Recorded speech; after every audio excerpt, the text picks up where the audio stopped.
Well, you know, first of all, you had the rose garden. Then you had Circo Massimo was here. It was only 600 meters long. You had the Colosseum over here, you know. I mean, because this was their world. And so they mapped what they knew, what they saw. And so that was a lot of fun.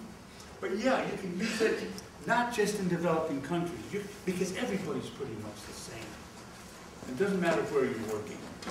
But, and these were a bunch of professional Italian gardeners that maintained this fantastic rose garden. And at the end of every year, people are allowed to go in and take, they take little cuttings, don't they? Or yeah, they can take stuff off to take home and plant. I mean, they got hundreds and hundreds of species of roses in there. So I would say yes, it is applicable just about anywhere. My experience using with those PhDs is probably not a fair thing to say because they're easier to manipulate than most people. Yeah. I was wondering if you could maybe compare and contrast that bottom-up approach from the top-down approach for change and the middle management and the problems of getting ideas through that layer of bureaucratic. I touched on that just briefly when I talked about agenda.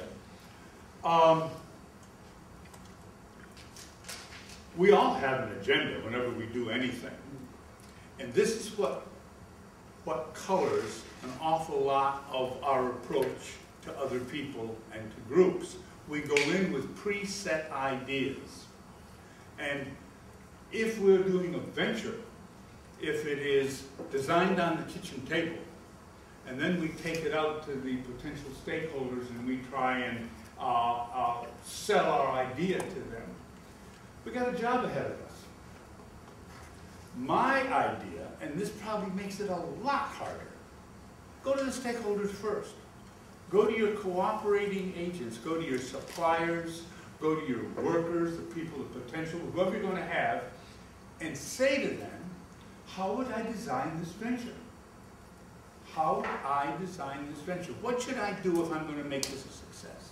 Isn't the stakeholders that you approach to do that defined by your vision of how to implement the change, though? Good question. There are tons of stakeholders. What if my stakeholders are a community that I'm going to sell widgets to? So I need to find out what the widget demand is going to be in this locale. How do I do that? Now, I don't know which people are going to be widget users and which people aren't. But if I can organize some group meetings, if I can travel around with a semi-structured interview and talk to people, number one, how many people know what a widget is? How many people have ever used one? And would you like to use a better one? And so stakeholders can be, just as you said, they can be people that I have pre-identified that I'm going to be doing business with or work with. Or they could be the general public. I'm not, for my purposes, a stakeholder is anyone that cooperates with the program. And so they have an interest in that venture.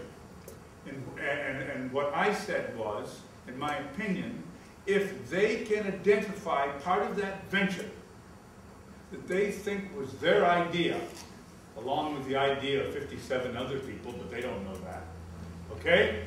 And they're going to be more susceptible to that venture because they can see ownership there.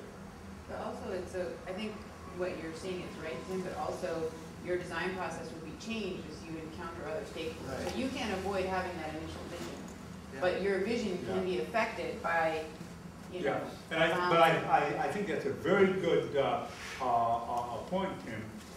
And what I think is that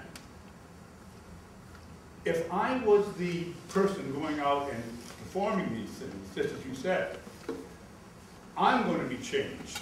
I'm going to be changed as I go through this process because I'm going to learn. Remember, we talked about not teaching, but I talked about learning.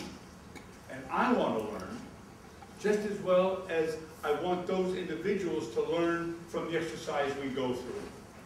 And hopefully, if I've learned from them, then when I get to my design phase, it's going to look different than if I'd just done it on the kitchen table all by myself. Has anybody here ever done one of these participatory techniques or tools? I have a story that happened Go ahead. recently. It's that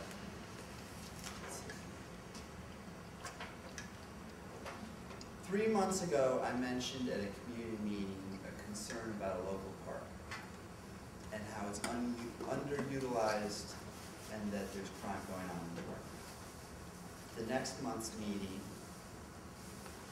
the park came up and someone offhandedly mentioned, we could make it a dog park.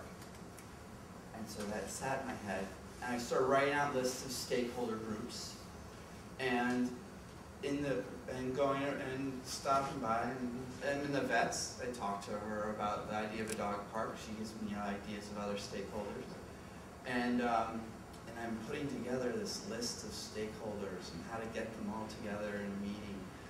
And then in another just absolutely passive dialogue, someone says, "Oh, I've been organizing a dog park, and I have tons of money, and people are interested in funding one, but we don't have a place that we can do it."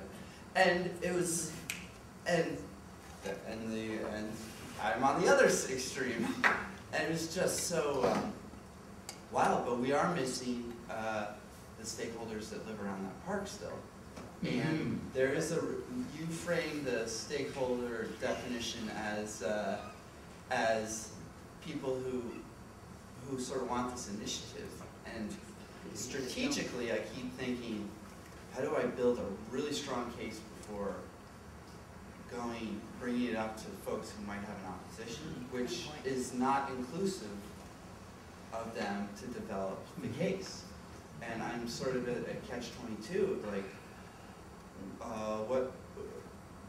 it could get shot down before it gets any ground because people weren't involved and they didn't have an identity in the proposal, and at the same time, by unveiling it or asking them to come in, it could get shot down in their sort of seeing, in trying to make it bulletproof by having everyone else in there that could go apart from inside. I think you used the word, you said inclusive, and I think those people that live around that potential dog park